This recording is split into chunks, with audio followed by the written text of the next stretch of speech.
Welcome to the Creative Entrepreneur Show. What do we have this week, Bryon? Hey Rosh, happy to be here. And as you spoke about last week, we are very happy to have a guest with us today. We have John Munsell. He is the CEO of a great company called Bazooka. What John does and what they do at Bazooka is they help people that we're talking to, the creative entrepreneurs, business owners, use AI, artificial intelligence, to systemize their processes and save time, and ultimately make them more money. John, we're so happy to have you here today. Tell us a bit about yourself. Thanks, Brian. I appreciate it. It was great to be with you guys. Love what you're doing as a creative entrepreneur for the last 30 plus years. Not to totally age myself. I Don't worry, definitely am I'm right behind there what you with you, guys are man. doing. Don't worry.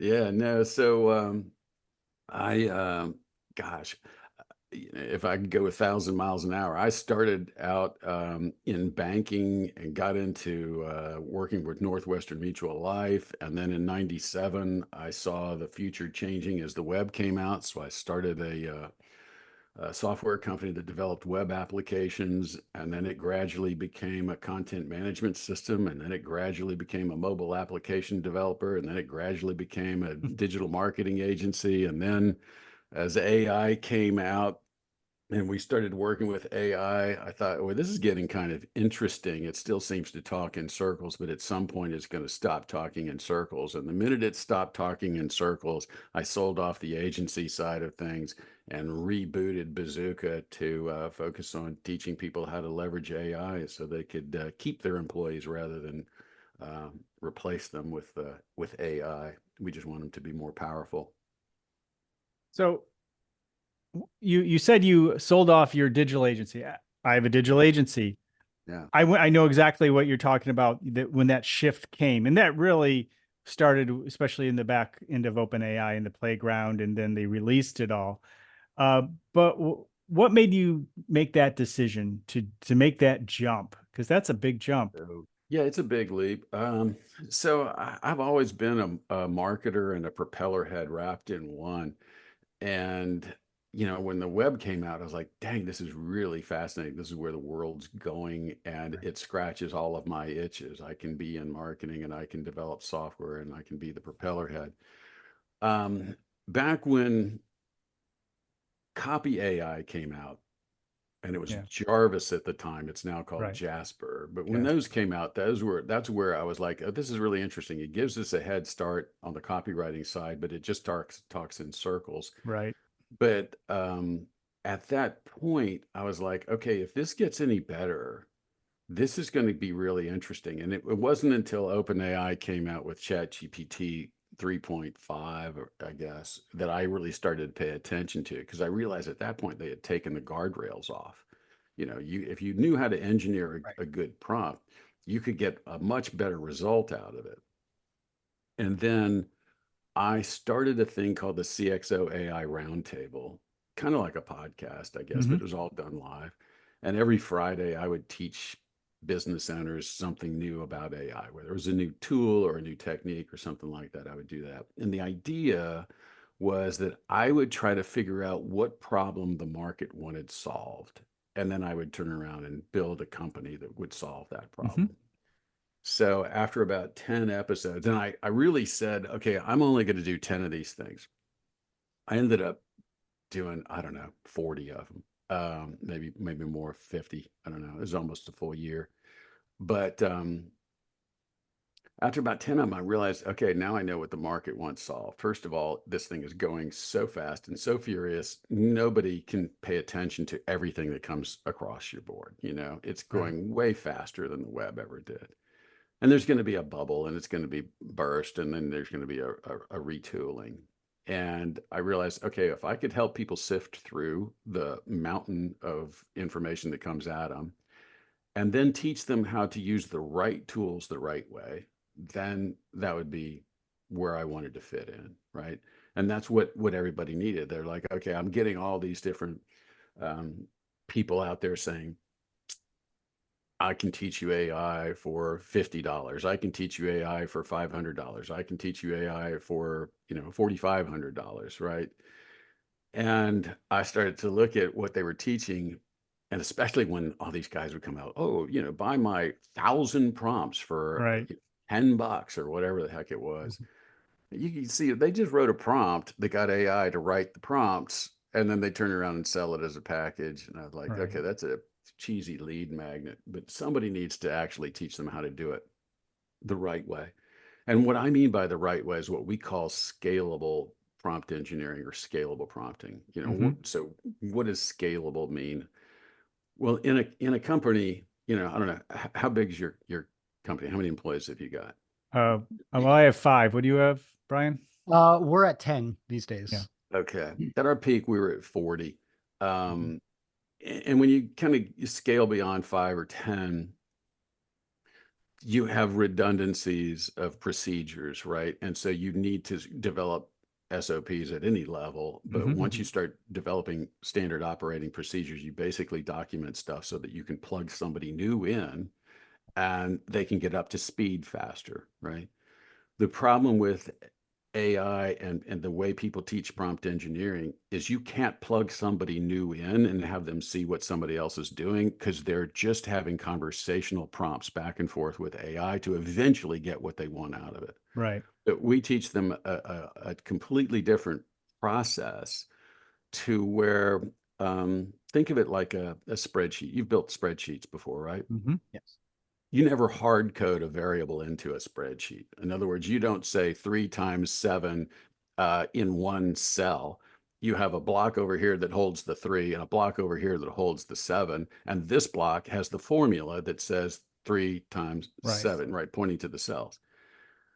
We developed a prompting system that works like that. So you're hot swapping variables so that somebody else can come in after the fact and see what you did and they go, oh, you know what? That whole prompt, what you're ultimately exercising at the end, what you're asking the AI to do at the end, that's the request.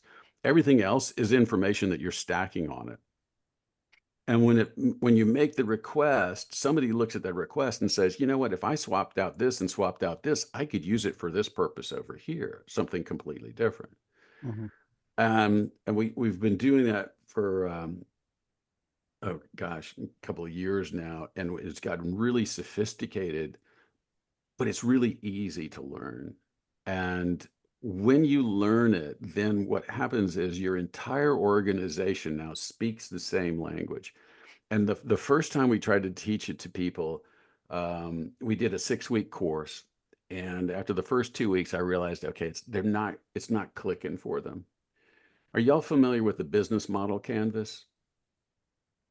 What do you mean? The business It model or the no, it's literally called the business model canvas. It's no. part of a Okay. book called Business Model Generation. If you go look up that No. book, when we made the Inc. 5000 3 times, and at one of the times they had the Inc. 5000 conference in New Orleans, which is 2.5 hour drive from me.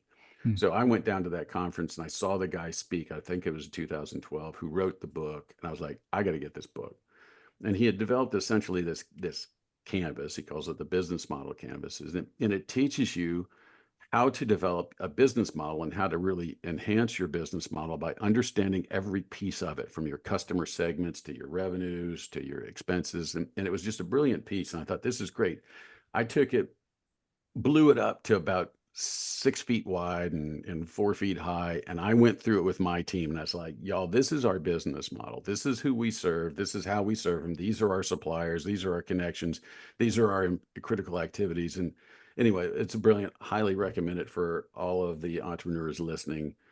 Business model generation, go get it, get the canvas. They've now developed a consultancy out of it, for the last decade or so. Great stuff. But as I was trying to teach people prompt engineering, I realized that they didn't understand those principles. And then, sometimes God hits you with an idea, right? And it just hit me one night of like, oh, the business model canvas can be re-engineered to teach everything that I've been teaching. And so I created this thing that I call the AI strategy canvas. And you'd have to understand, and I wouldn't bore you with the details, but you'd have to understand how the business model canvas is constructed, why each block is on the right side and why other blocks are on the left side, and what's the strip across the bottom. that entire mechanism just translated perfectly to what I was trying to teach people. And so the third week when we got together, I taught them that. And it was like the light bulbs just all turned on. Everybody's like, oh, I get it now. And from that point forward, we led with the AI strategy canvas, and then we walk them through scalable prompt engineering. And it's just been a, you know, to steal a repetitive word from AI, it's been a game changer. You know, how many times you've seen AI put that out, right? Yeah. But it just makes so much sense to them. And then we take it so that when you look at the canvas guides you in developing an AI strategy. So your C-level execs use that to now, again, speak a common language and understand how to develop strategy around AI. And they then create initiatives. And then a layer down from that, those initiatives, the cross-functional planning has to take place. And everybody involved in that conversation uses the canvas to further break out how they're going to address the initiative. And then at the final layer, that AI strategy canvas, I said business model canvas a minute ago, the AI strategy canvas then teaches the people who are actually going to engineer the solution how to create the prompts. So it serves three purposes. And I'm actually in the process of writing a book called Ingrain, which is about teaching businesses how to create an AI first culture from strategy through execution. And it starts by learning how to use the AI strategy canvas all the way down to how to do scalable prompt engineering. Well, we'll So have to have you back when you release that. yeah, I'm hoping it'll be ready by the end of October, but I have to rewrite 3 chapters because we just finished a cohort teaching LSU professors how to do this to teach their students, Mm-hmm. and because it's now a required curriculum at LSU. And as I did that, you know, the feedback I got from everybody was incredible, but it also allowed me to go back into the book and say, okay, now I have some really interesting case studies that I can put into the book. You know, I understand the keeping the standards, especially within an organization, keeping on brand, keeping within a certain culture and approach. From a creative entrepreneur point of view, though, could that, the way you have it set up, would it allow for some level of creativity around that? Oh gosh, Oh, yeah, yeah, okay. yeah. So think about where the future is, and this is, and I'm going to steal this from okay, Tracy Norton. You can Mhm. give her a name. She was one of our students in this last cohort, and she's a legal professor at LSU, and she's been teaching other law professors around the country how to do prompt engineering until she saw our stuff, and she's like, "This is revelatory. This is so different."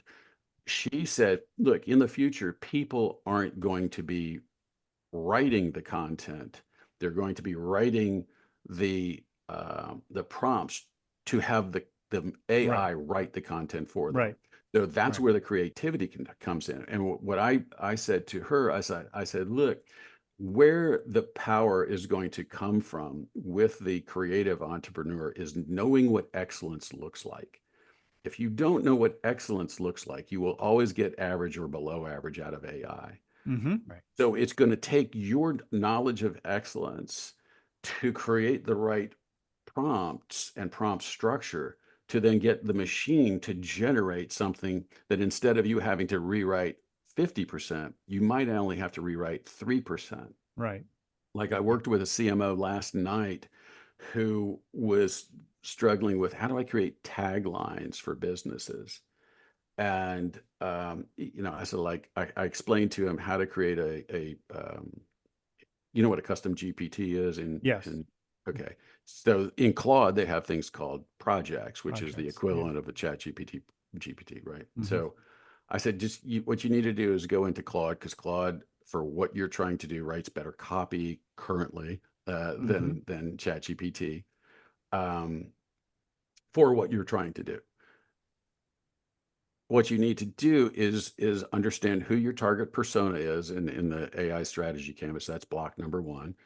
You need to understand who your company is, which is block number 2, what your products and services are, which is block number 3, and then give it more context. So once it knows all of that about your company, then you give it examples of companies, description of the company, tagline. And then you would go into that Claude project, and you just simply upload the examples and say, I want you to use these samples as a template and give me 10 potential taglines for my company. And because you've given it that in-depth knowledge, what it spit out was amazing. He hadn't nailed it. He'd gotten to, screw up, but I was like, look, let me just show you real fast how to do it. And literally inside of, I don't know, 90 seconds, it spit out some stuff that we're like, damn, that's some good stuff. Nice. I know Bryon has some questions, and I've been jumping on you, Bryon. Sorry.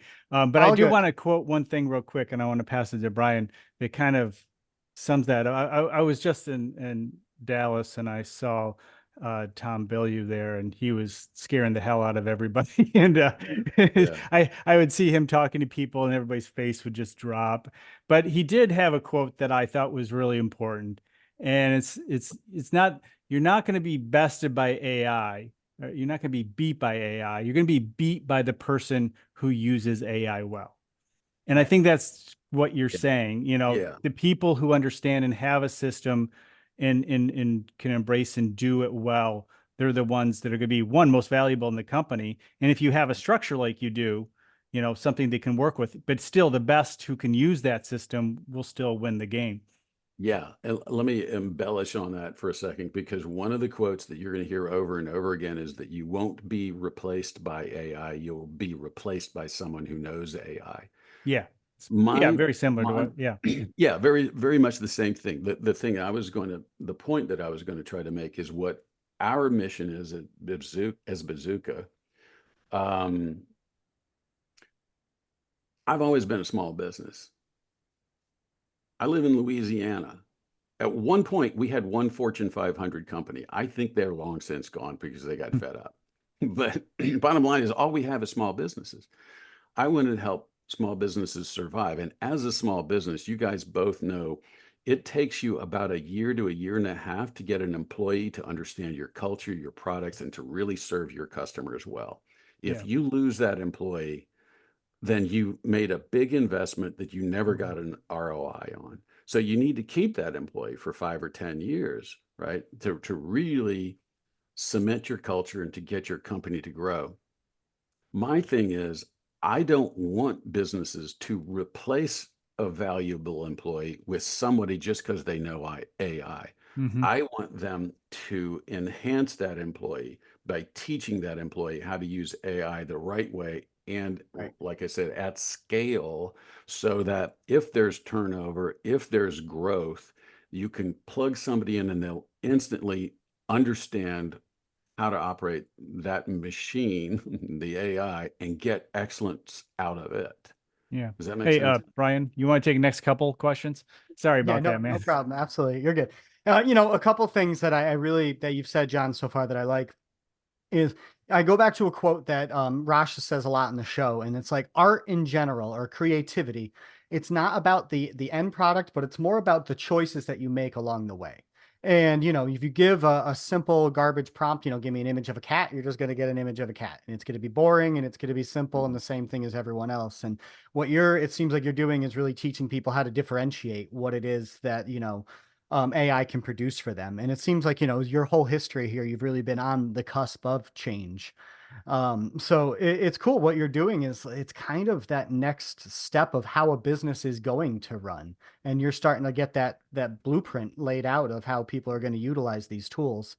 And, John, you just started talking a little bit about it. So, but that was, my question is a lot of people, their mindset when it's time to grow a business is all clients and sell and revenue and everything like that. But really you're training more on a cultural side of, training these employees and retaining them. And so, yeah, I mean, the tools that you're providing are going to be really essential for companies to continue to grow, at a good pace. Yeah, I think the dream is to get business owners to be able to compress time by using AI, but not to just use AI so that it produces content that you have to finesse over and over again. or to use AI where you have to go back and forth and back and forth and back and forth and back and forth to finally get what you want out of it.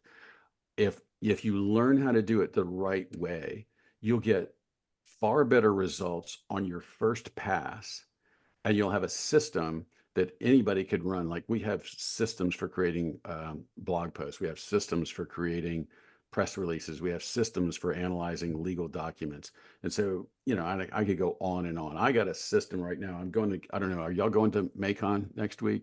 No. I think Marketing AI Institute's conference in Cleveland next week. Highly recommend I'm sure Cleveland, a lot not of too your far listeners away. are going. Yeah, I was going to say Yeah, Cleveland's not, that could be a road trip, Rosh. dude, go for it. It's amazing. I forgot this might be number 4, but anyway, one of the things that I created, because I spoke at a conference not too long ago, and people were coming up to me after the conference and giving me their business cards. And one guy didn't have a business card, so he hand wrote it on a piece of paper. And I went back to the hotel, and I had created a GPT where all I had to do is take a picture of the business card, and it would instantly put it in a format that I could add to my address book. And it even took a picture of this guy's handwriting, translated the handwriting, and put it into an Yeah. address book thing. Those are the simple things. And so that's why I want to teach people to think AI first, not just for writing content, but sometimes it's for brainstorming. Sometimes it's for just thinking through a process. And when you build these custom GPTs or these Claude projects and they become more and more powerful and filled with your information, you'd be amazed at what you can do with them. It's going to change the game for your company. And the sooner a small business gets a hold of this, the more it levels the playing field with a bigger business. Right. Yeah. Your new employees, instead of feeling, maybe intimidated or outmatched by what's going on, they're going to feel empowered that they're, able to, day one kind of be plug and play and be impactful. It's very, very cool, John. Yeah. Thanks. I mean, well, it's also fun. At least it's fun for me, but what's really fun is when I'm teaching professors who are teaching prompt engineering and they're going, wow, this is so different. I've never seen anything like this. This is a game changer for us. Then it gets exciting because they get excited. Like one of them said to me, I don't know that it's faster as much as it's such better quality. And then he goes on to say, and so I don't have to constantly iterate and I don't have to constantly edit. And I said, so it sounds to me like you're saying it's both. You saved a whole lot of time, didn't you? He goes, yeah, come to think of it. He said, but it's because the quality comes out so much better Right. the first time. And so anyway, it's just fun to be part of that and to see the growth in people and in businesses. Very good. Any other thoughts, Bryon, as we start to wrap things up? No, John, I'm just really excited to see where this goes. And, please tell our audience, there's a spot on your website, maybe where there's a demo or some more information, anything that any spot that maybe they can get some more information on this system. Yeah, sure. So I appreciate it. So look, my heart is in entrepreneurship just like yours. And I love your mission. I love what you guys are about. And if you're cool with it, I'd like to at least offer something special for your guys so that I'll know that they heard this message from you. But if they go to bazooka.com, bizooka.com/ingrain, INGRAIN, that's the book. They can get on the waiting list. If they say they heard it from the Creative Entrepreneur Show, then I'll send them a hard copy of the book for free. Oh. I think I got I don't know, 100 or so that I'll give away for free. But if that's cool with you guys, Oh, perfectly fine. Yeah. Yeah. awesome. And I'll make that. We'll put it in the notes for the show and our social media posts, everything like that. We'll put links right there. So that way it's a streamlined process. Amazing. Excellent. Look, I Wonderful. appreciate you guys having me on. This has been wonderful. Great. Thanks for being here, John. My pleasure. Very good. All right. Well, we will see. We'll talk to everyone next week. Until then, we are two creative guys talking AI. Thank you.